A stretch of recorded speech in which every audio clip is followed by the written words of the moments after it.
In writing, students of English as a second language will commonly make mistakes with something called subject-verb agreement. Now, when you want your subject and your verb to agree, that simply means that a singular subject needs a singular verb and a plural subject needs a plural verb. It seems like a pretty basic idea, but even the highest level student will make this mistake on occasion. So let's look at ways that you can avoid this mistake.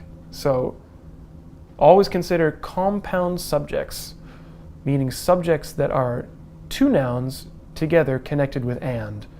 Compound subjects will always take a plural verb. Okay, let's look at an example.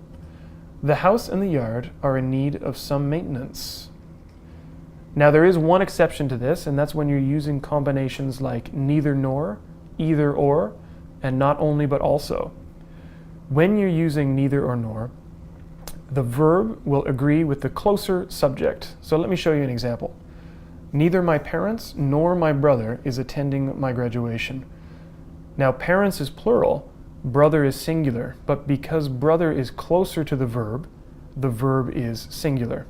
Now if we flip it and say neither my brother nor my parents are attending my graduation, in that case now parents, being plural, is closer to the verb and the verb changes to a plural. Okay.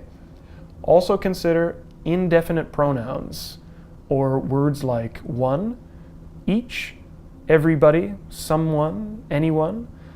These words will always take a singular verb.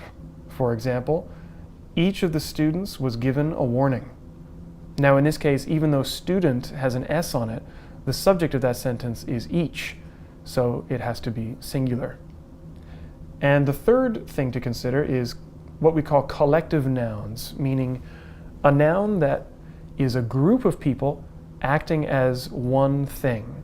In other words, group is a collective noun, or family, team, committee. Usually these words will take a singular verb. For example, the audience was waiting for a long time for the performance to begin. In this case, you're talking about the audience as one thing, so the verb is singular. Now, if you take one of those words and you're using it to show the individual members of that group acting individually, then you might want to use a plural verb instead. Now, some problem areas that occur that you should consider also, sometimes with prepositional phrases, students get confused. Now look at this example. One of my friends is from Amsterdam. Now, in this case, friends might be confused as the subject of that sentence, but if you know that a prepositional phrase cannot be the subject of a sentence, you'll know that one is the subject and therefore will have a singular verb. Similarly, sometimes we invert the word order in a sentence, and that might confuse a student as well. Down the path and through the trees was a beautiful beach. In that case, the subject is beautiful beach and therefore needs a singular verb.